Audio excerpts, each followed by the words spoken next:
আজকে 5:30টার সময় উঠে যথারীতি যেভাবে উঠে আমাদের লোকজন ওনাকে একটু নাস্তা খাওয়াইলো, অর্থাৎ একটা কলা, একটা বিস্কিট, একটা জুস খাইছে। তারপরে বললো যে ওয়াশরুমে যাব। ওয়াশরুমে যাওয়ার পরে তিনি হঠাৎ করে এসে বলে যে আমার ভালো লাগতেছে না, চট করে বসে গেছে। আরেকজন উজু করতে ঢুকছিল আমাদের স্টাফদের মধ্যে, ওরা ডাকছে, মিরাজুল ধরছে প্রথম, জাহাঙ্গীর আমাদের স্টাফ, ও ধরছে। ধরার পরে আমি এই রুমে ছিলাম, আমার তাড়াতাড়ি ডাক দিয়েছে, আমি নামাজে ছিলাম। দৌড়ে এসে দেখলাম দেখো পিয়া, তারপর প্রেশার মাপলাম, পালস দেখলাম, দেখলাম সুগার দেখলাম, পালস পাই নাই, প্রেশার পাই নাই, সুগার দেখলাম 6 পয়েন্ট কত এসে গেছে। তখন আমরা অ্যাম্বুলেন্স ডেকে স্কোয়ারে নিয়ে গেলাম, ওখানে নিয়ে ওরা মৃত্যু ঘোষণা করল। আর কি ওনার জীবনী সম্পর্কে কিছু জানেন? উনি ছাত্র জীবনে রাজনীতিতে ছিল, পূর্ব পাকিস্তান ছাত্র ইউনিয়ন, পরবর্তীতে মেনন গ্রুপে ছিল। 1962 সালে চট্টগ্রাম সর্বদলীয় ছাত্র সংগ্রাম পরিষদের সমন্বয়কারী ছিল, পরবর্তীতে কেন্দ্রীয় নেতৃত্বে ছিল। 69-এর গণ আন্দোলনেও তিনি চট্টগ্রাম এবং ঢাকায়, এবং ঢাকা কেন্দ্রীয়তেও ছিল। এই থেকে তিনি দীর্ঘদিন রাজনীতিতে ছিল। 1979 সালে জিয়াউর রহমান ক্ষমতায় আসার পরে যখন আহ্বান করলো, এবং আমরা জিয়াউর রহমান সাহেবের আমি ছাত্র ইউনিয়ন করছি 69 থেকে, যখন 19 দফার সাথে আমাদের মূল নেতা মৌলানা ভাসানীর দেখলাম যে কর্ম, ওই কর্মের সাথে একটু মিল আছে, তাই আমরা ওনার নেতৃত্বে বিএনপিতে জয়েন করলাম। আমি ওনার আত্মীয়, brother in law, family member. আমি এখানেই আছি 60 বছর ধরে। ওনারা আমার আফাও সুস্থ। আমার নাম জয়নুল আবেদিন জামাল চৌধুরী। তো এরপর 91-তে এমপি ছিল, 2001 সালে এমপি ছিল।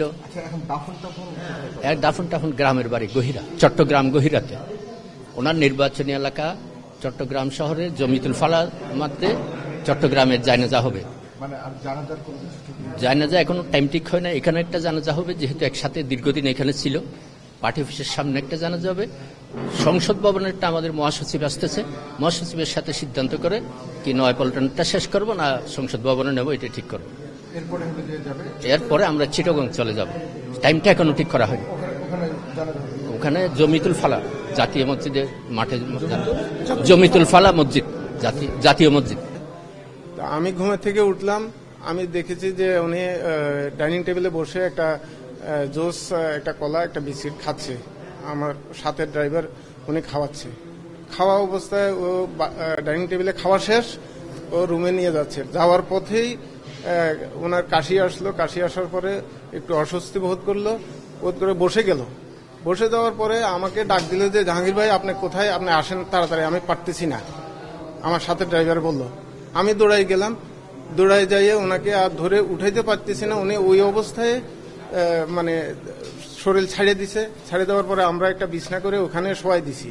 শোয়াই দেওয়ার পরে আমাদের হাউজের 2জন ডাক্তার ছিলেন, ওনাদেরকে ডাকলাম। আমাদের হাউস সাহেব ছিলেন, নামাজ পড়া অবস্থা, ওনারা সবাই চলে আসলো। আইসে দেখে ওনারা বলল যে উনি শেষ অবস্থায়, উনি আর নাই। হিসাবে উনি একটু আদর্শিক জায়গা থেকে ভূমিকা রেখেছিলেন।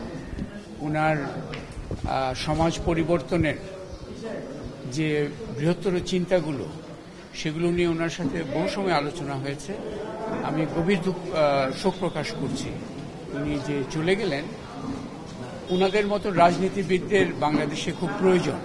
তৃণমূলের সাথে সম্পৃক্ততা দরকার, দেশবাসীর কল্যাণের জন্য নিবেদিত কাজ করে যাওয়া দরকার, এবং শুধু কথা নয়, সুনির্দিষ্ট কিছু অর্জন যাতে আমাদের এই রাজনীতিবিদদের হাত ধরে আসতে পারে, সেদিকেও নজর দেওয়া খুব দরকার।